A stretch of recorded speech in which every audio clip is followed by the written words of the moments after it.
construction d'aménagement et la SEM, Société d'économie mixte d'aménagement, de construction de la région. Ces domaines d'intervention sont principalement la réalisation des lycées de la région. La région a lancé un grand programme en 2006 d'investissement, 1,5 milliard d'investissement pour la rénovation de ces 80 lycées et la construction de ces 8 lycées neufs. Et l'ERA intervient en tant que mandataire pour accompagner cette politique. Depuis quelques années, on a entrepris une grande diversification à la faveur de l'évolution de la politique régionale. Nous intervenons également aujourd'hui sur les parcs régionaux d'activité de la région. La région a acheté 1000 hectares de terrain, ce qui est considérable, c'est plus de 10 millions de mètres carrés, pour aménager 17 parcs sur l'ensemble de son territoire. Et l'ERA a pour mission d'étudier, d'aménager et de construire sur ces parcs pour accueillir des entreprises qui voudraient s'installer sur notre région. Nous diversifions également notre activité pour la construction de programmes universitaires, pour le compte des universités de Montpellier, mais également pour la région. On réalisera bientôt un très beau projet pour Montpellier, qui est la nouvelle fac de médecine, qui sera un projet emblématique à Montpellier. Ensuite, nous aménageons également les ports de la région, port de Sète, port La Nouvelle, puisque la région a reçu la compétence en 2008 pour aménager ces ports.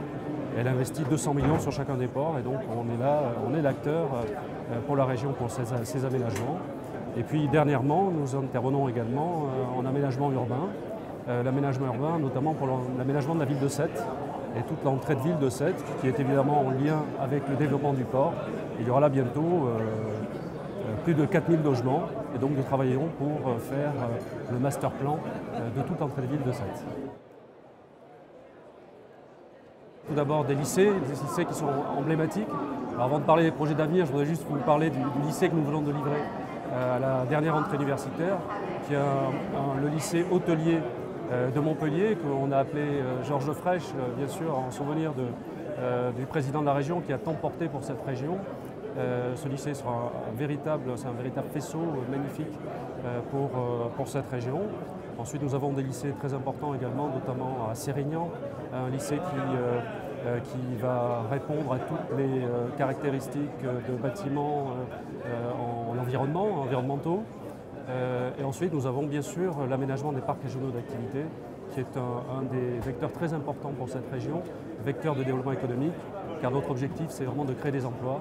Et pour créer des emplois, il faut que la région investisse. Et nous accompagnons bien sûr la région pour ces investissements. Et donc pour créer des emplois, amener des entreprises qui viendraient de l'extérieur de la région et donc qui trouveraient sur ce territoire régional du Languedoc-Roussillon toutes les qualités pour pouvoir se développer et se déployer.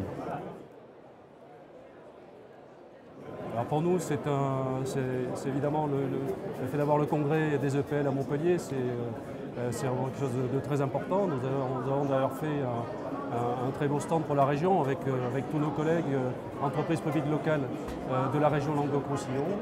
Et bien sûr, c'est notre vitrine, c'est la vitrine de la région qui est exprimée là. Et on espère que l'ensemble des congressistes seront heureux et garderont un très beau souvenir de ce congrès.